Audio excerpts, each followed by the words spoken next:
Bonjour à tous et bienvenue sur notre chaîne. Aujourd'hui, nous allons plonger dans la physiopathologie de la forme la plus courante de perte de cheveux, qu'on appelle l'alopécie androgénique. Souvent simplifiée sous le terme de calvitie commune, cette condition est en réalité un phénomène chronique et progressif qui va être caractérisé par une diminution de la densité capillaire. Pour une audience avertie, il est essentiel que nous comprenions que l'appellation même résume les deux vecteurs fondamentaux de cette alopécie, donc à savoir le facteur andro, qui est un facteur hormonal lié aux androgènes, ainsi que le facteur génique, qui va impliquer une prédisposition héréditaire. Il ne s'agit pas d'une maladie, mais d'une variation physiologique fortement liée au vieillissement et à la génétique. Donc, en premier lieu, nous allons tenter d'expliquer quel est le mécanisme biologique fondamental qui va induire l'alopécie androgénique.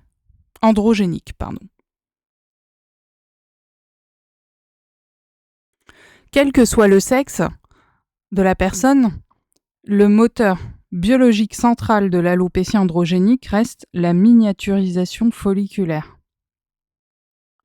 Normalement, le cheveu suit un cycle de croissance, de repos et de chute, où un nouveau cheveu épais et sain remplace l'ancien. Cependant, chez les individus génétiquement prédisposés, les follicules pileux deviennent hypersensibles à une hormone spécifique. Cette hormone est la dihydrotestostérone, DHT. La DHT donc est un dérivé de la testostérone transformé localement par une enzyme, la 5-alpha-réductase. Le problème n'est donc pas tant la qualité et la quantité globale d'hormones circulantes, mais la sensibilité accrue des récepteurs présents sur le cuir chevelu à ces hormones. La DHT cible ces follicules sensibles et attaque leur structure. Elle provoque une accélération drastique du cycle de vie du cheveu. À chaque nouveau cycle, le cheveu repousse plus court, plus fin et plus clair, le transformant d'un cheveu terminal en un simple duvet, jusqu'à ce que le follicule s'épuise et cesse toute reproduction. Ce concept de miniaturisation est validé par des études fondamentales en dermatologie comme celle de Whiting en 1993. En second lieu, nous allons tenter d'aborder la dichotomie clinique, donc homme versus femme. L'alopécie androgénique présente des patterns cliniques très différents selon le sexe, ce qui a mené à des classifications distinctes, piliers de la dermatologie clinique. Premièrement, chez l'homme, le schéma de Hamilton-Norwood, c'est la forme la plus médiatisée, touchant environ 50% des hommes à l'âge de 50 ans. Son évolution est hautement prédictible et classée selon l'échelle de Hamilton-Norwood. Le schéma commence typiquement par le recul des golfs, à savoir temporel et frontal, créant la forme en M. S'ensuit l'éclaircissement au sommet du crâne, ce qu'on appelle le vertex. Ces deux zones finissent souvent par fusionner. Ce processus aboutit, dans les stades avancés, à la couronne hippocratique. Il est crucial de noter que les cheveux de cette couronne sont génétiquement programmés pour résister à l'action de la DHT. C'est pourquoi ils sont utilisés comme zone donneuse lors des greffes capillaires. L'étude fondatrice de Hamilton en 1942 a d'ailleurs prouvé que les hormones mâles étaient nécessaires au développement de cette calvitie. Deuxièmement, chez la femme, le schéma de Ludwig. Alors, bien que moins documenté, l'alopécie androgénique touche entre 20 et 50% des femmes selon l'âge. C'est énorme quand même. Elle est classée selon l'échelle de Ludwig. Contrairement aux hommes, la ligne frontale reste généralement intacte. La perte se manifeste par un éclaircissement diffus sur le sommet du crâne.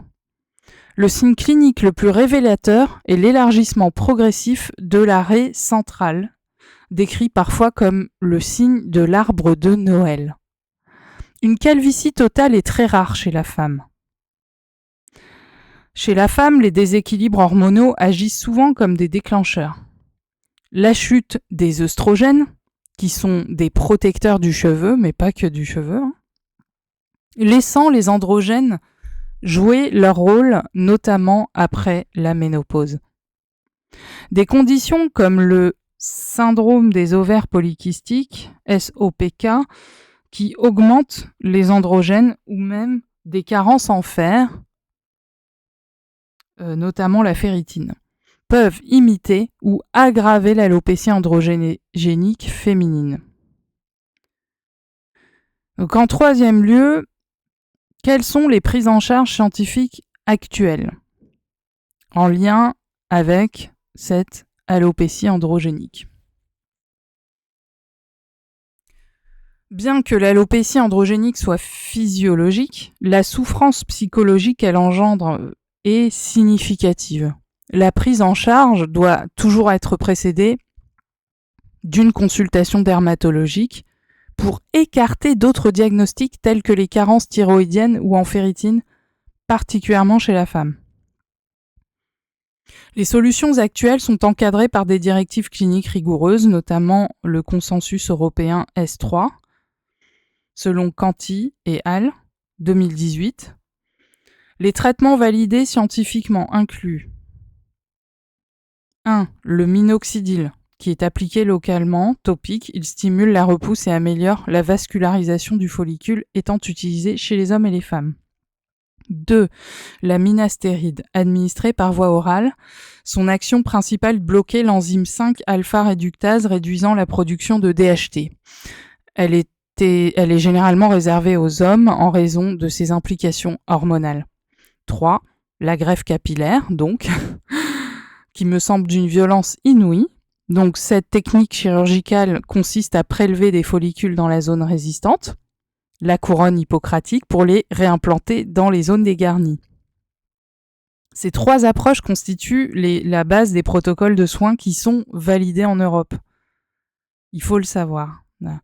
Donc, ce qu'il faut comprendre, c'est que l'alopécie androgénétique, c'est un phénomène plutôt complexe, qui est ancré dans l'interaction précise entre notre patrimoine génétique, les récepteurs sensibles et les androgènes. Donc, comprendre le mécanisme de la miniaturisation folliculaire et les classifications historiques d'Hamilton, Norwood, Ludwig permettent d'adopter une approche de traitement ciblé et médicalement justifiée. Donc, si vous souhaitez approfondir, par exemple, ces travaux, les références fondamentales comme les publications d'Hamilton de 1942 ou Norwood de 1975 ou sur la S3 Guideline de GED en 2018 sont essentielles. Alors, il faut savoir quand même que certaines de ces sources renvoient à des articles académiques fondamentaux. Hamilton, Staten Pearls, Ludwig, ce qui confirme la validité des fondations scientifiques utilisées dans ce script. Alors, il y a bientôt 1 an, j'ai conçu et composé un pilotage sonore spécifiquement en lien avec l'alopécie androgénique et qui s'adapte autant pour les hommes que pour les femmes.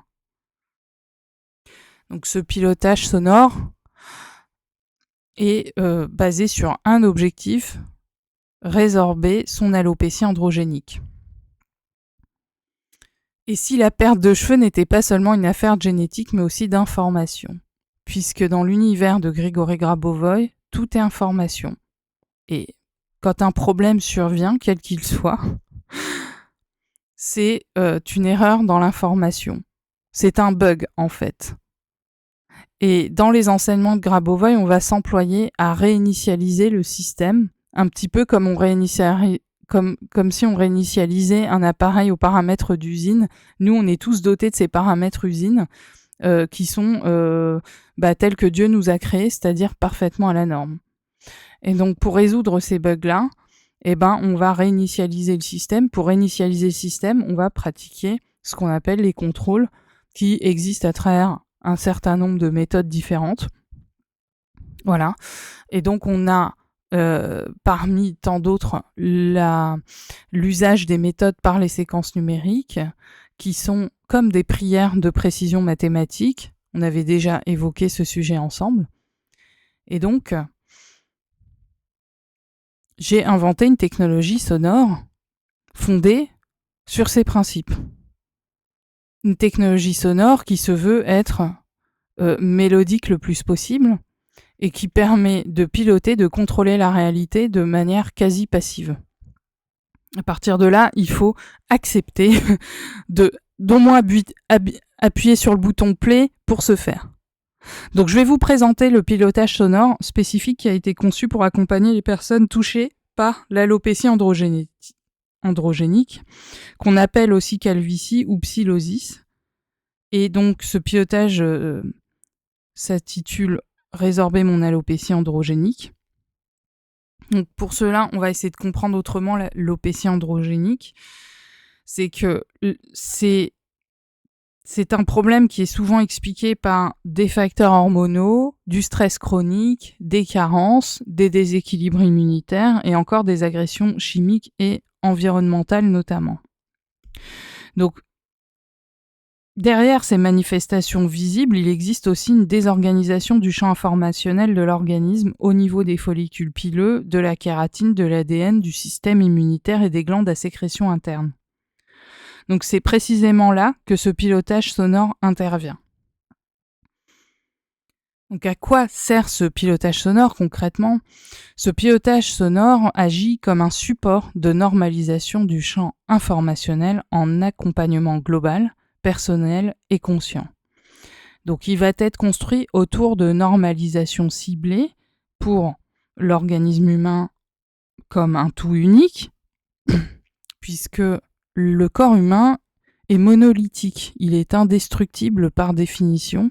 Quand il est à la norme de Dieu, il est absolument indestructible. Dire qu'un être humain totalement évolué peut être en plein milieu d'une explosion nucléaire, il lui arrivera rien du tout.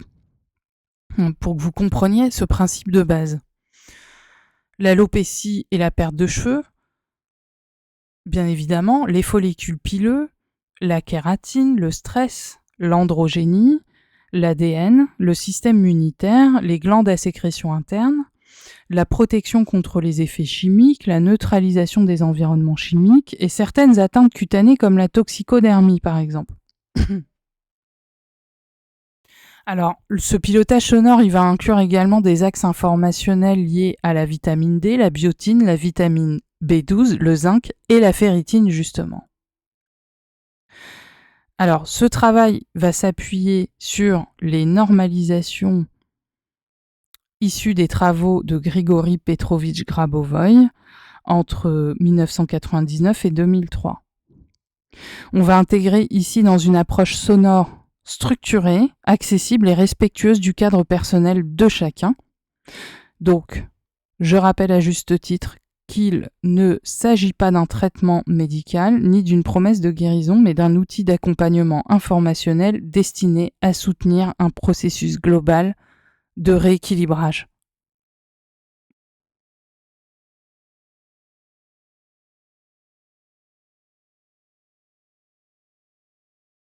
Alors comment vous allez écouter ce pilotage ? Bien évidemment, la première recommandation que je vous fais, c'est d'être régulier.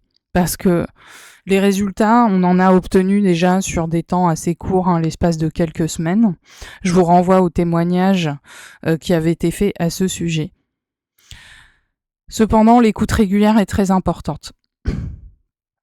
Vous pouvez vaquer à vos occupations, mais vous pouvez aussi le faire dans un moment de calme pour bien pouvoir vous concentrer sur vos sensations corporelles. Donc, en complément de votre hygiène de vie et de vos suivis médicaux ou thérapeutiques habituels, puisque je tiens absolument et impérativement à ce que les personnes aient tout le suivi nécessaire en amont pour pouvoir pratiquer en plus ces pilotages sonores qui sont des musiques qui adoucissent les mœurs, tout simplement. Alors, à qui s'adresse ce pilotage sonore ? Eh bien, il s'adresse autant aux femmes qu'aux hommes concernés par l'alopécie androgénique.